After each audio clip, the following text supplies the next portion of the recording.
So hi, welcome back to the class. Yesterday, we finished at a case study where we were discussing about Arvind Eye Clinic, which was set up by Dr. Venkataswamy in 1976 in Tamil Nadu, and which exclusively took care of the cataract patients in India.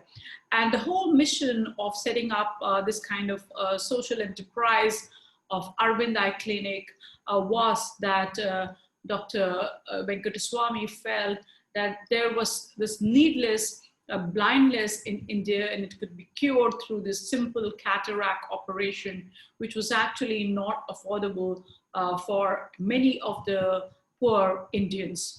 So the yesterday case study sort of established the point that it is possible to have both the two concerns blended in together, that is how to create social value and also to be financially sustainable.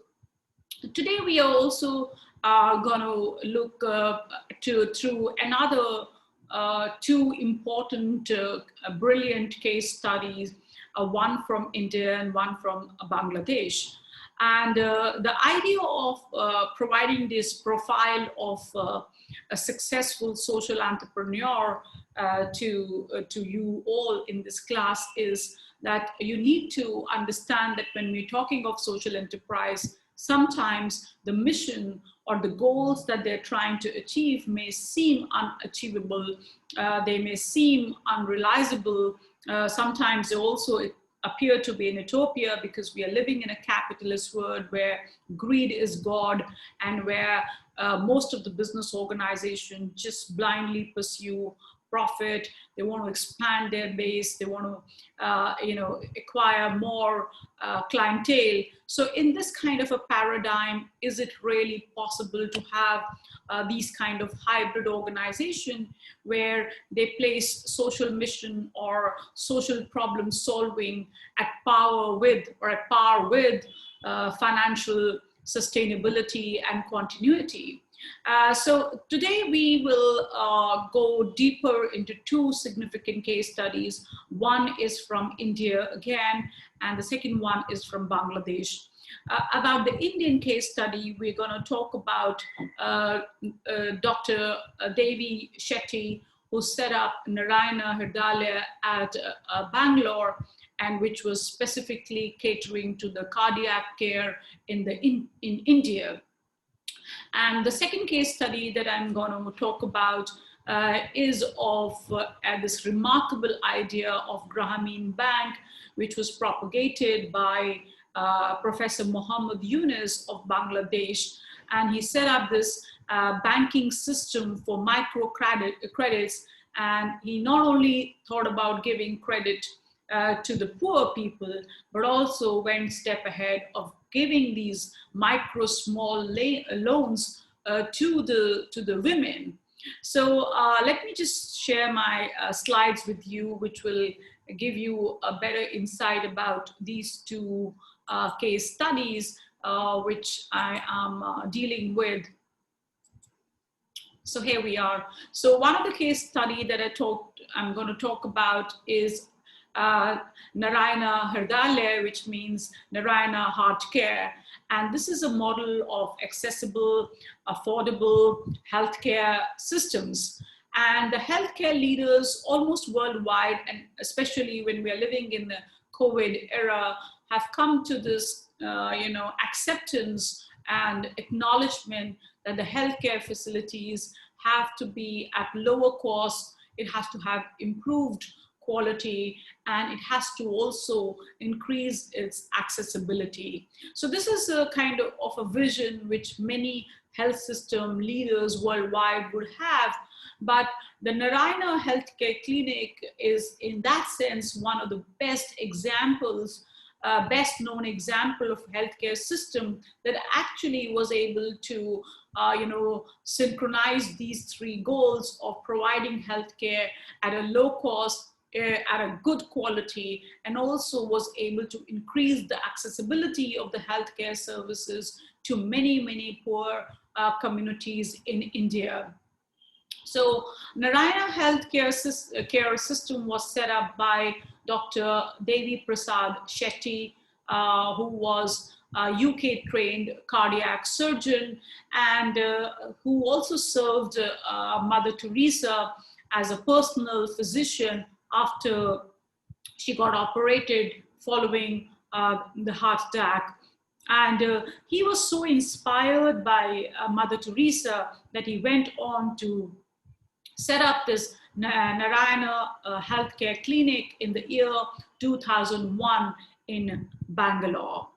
Now, what was the mission which Narayana Hridayalaya was seeking to achieve was that Shetty or Dr. Shetty basically wanted to make quality healthcare accessible and affordable by using the economies of the scale as a model or a cost advantage business to obtain due to expansion.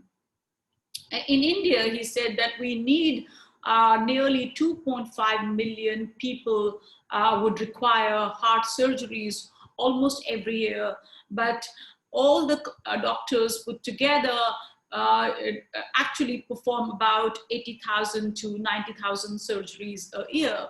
So we clearly need to have this relook into the healthcare systems and change the way the things were being done in India. And this is what Dr. Shetty went on to achieve. Dr. Shetty identified this gap, and he wanted to create what is today one of the largest multi-speciality hospital chain, which comprises of nearly 31 tertiary hospitals across 19 cities in India. So by combining the innovative technology and a highly efficient delivery system, Narayana Health is able to optimize the productivity at a minimum cost. This has also enabled it both to increase the treatment capacity and to expand the number of specialty services being offered. In fact, in the year 2016, the company's share price rose more than 35% in its initial public offering, which clearly indicates that people and the customer have great faith in the model which was being pursued by Dr. Devi Shetty. So Devi Shetty had this vision of adopting Walmart approach. So he said that industry really doesn't need a magic pill or silver bullet or the fastest scanner or new procedures, but instead what it requires is improvement and the lowering of the cost of the medical attention, and to make it more widely available to the communities which were not being served so far. So Dr. Shetty's premise of economies of the scale is actually not very radical. In fact, doctors describe it as a way, as a kind of a Walmart approach. What actually sort of sets him apart, however, is that he has successfully adopted this method to a field as complex and as costly as cardiac care. This is one remarkable example that I want to share with you. And now moving on to the second example of a great social entrepreneur, and that is the founder of the Grameen Bank, Professor Mohammed Yunus, who set up the concept of microfinance. And microfinance basically means microcredit systems, and Grameen basically means villages and bank in the villages. And the location where it happened was Bangladesh. There is a YouTube link which I'm going to share with you subsequently about this case study for you to understand it more thoroughly and deeply about the idea and the vision which Professor Mohammed Yunus set out to achieve. So Professor Mohammed Yunus was a founder of Grameen Bank, and he reasoned that if financial resources can be made available to the poor people on the terms and the conditions that are appropriate and remarkable, then millions of the poor people with their millions of the small pursuits can add up to create this big development wonder.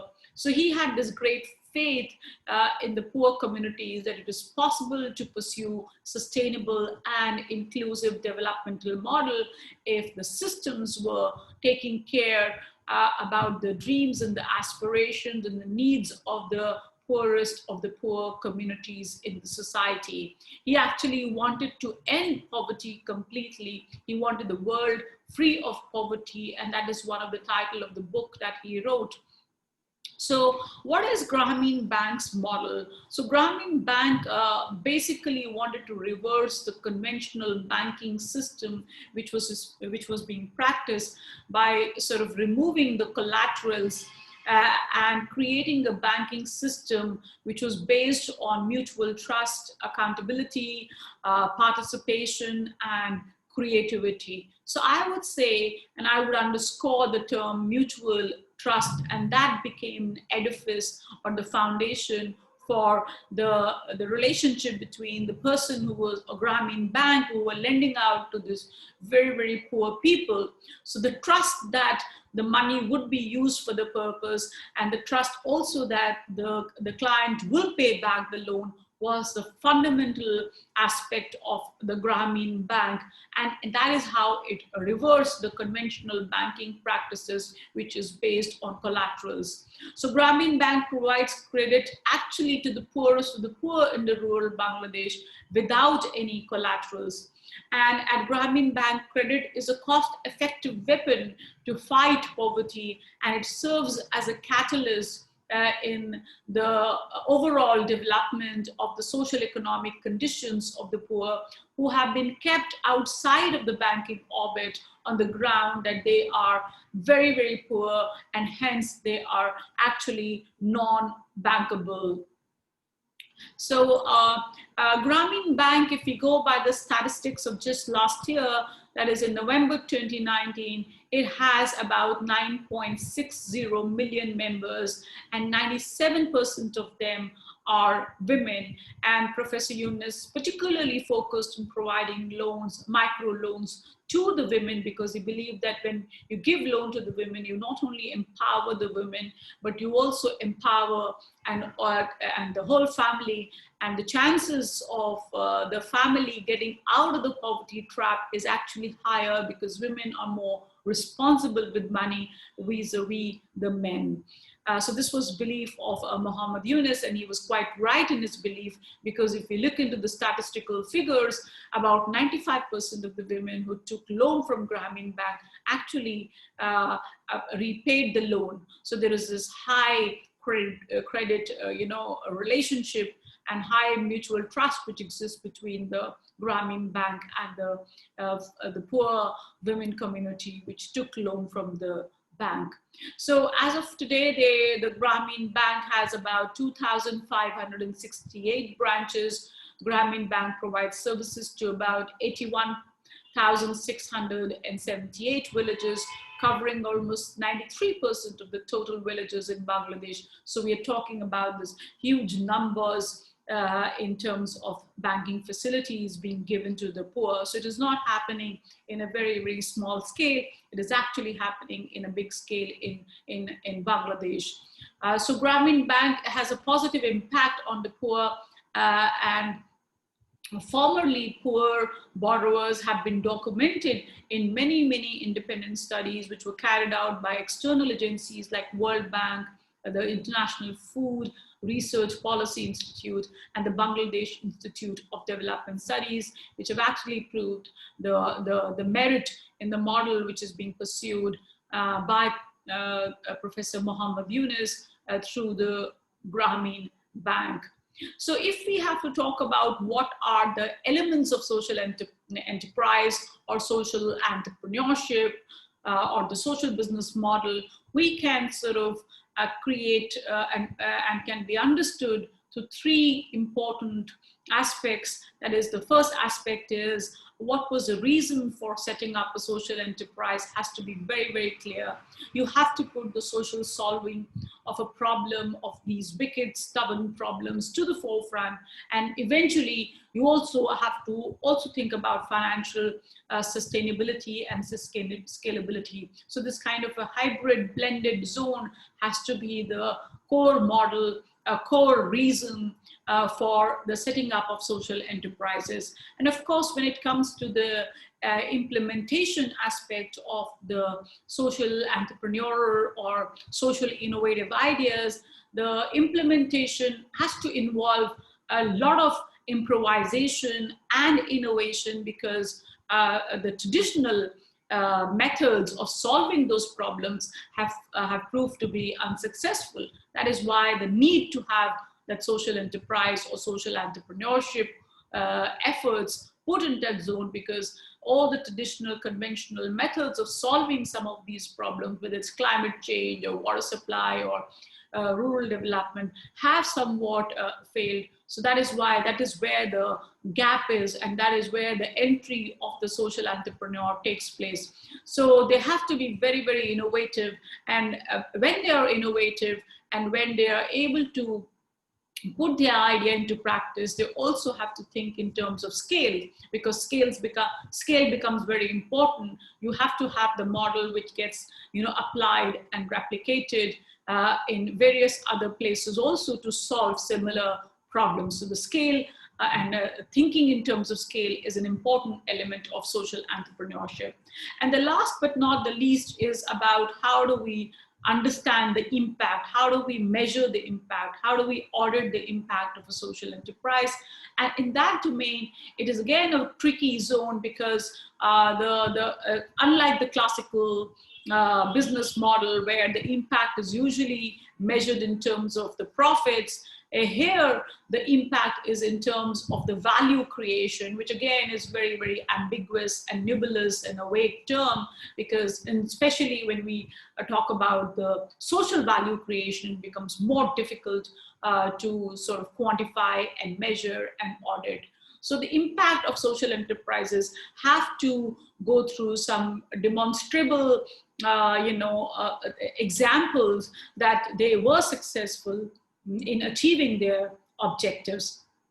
And the last is about sustainability. And of course, social enterprise is well synchronized with the aim of SDG 17 goals, which we have promised to achieve by 2030. We are in 2020, we're 10 years away from the goals. And I hope that we don't miss the targets this time also, as we did during the Millennium Development Goals. So the social enterprise by design and naturally are concerned with the goals which are mentioned in the Sustainable Development template of health, of education, of empowerment, clean water supply, climate change. All are invariably the concern areas of social enterprises, and large number of social enterprises in India and in many countries in Asia and Africa exist in this domain itself,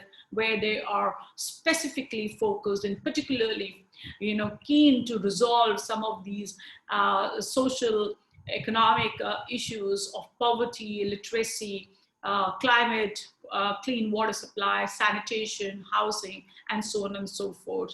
So with these two case studies, which I have discussed today, that is of Dr. Shetty, Dr. Devi Prasad Sethi's Narayana Hridayalaya, and the second one, that is Professor Muhammad Yunus, Grameen Bank, we can say that these are two brilliant examples of social entrepreneurs who had clear vision, clear mission, and were very innovative in their ideas, and they could execute their programs very, very successfully and remarkably. And the impact of both the organizations, both the enterprises, are quite quantifiable, measurable, and it is quite apparent in the various independent reports which have audited their work and tried to assess the kind of changes and alterations they have been able to make in the lives of the people. So with this particular slide, I'm ending the explanation of the two case studies. I will discuss again post the break the next case study also with you. So thank you very much. Thank you very much.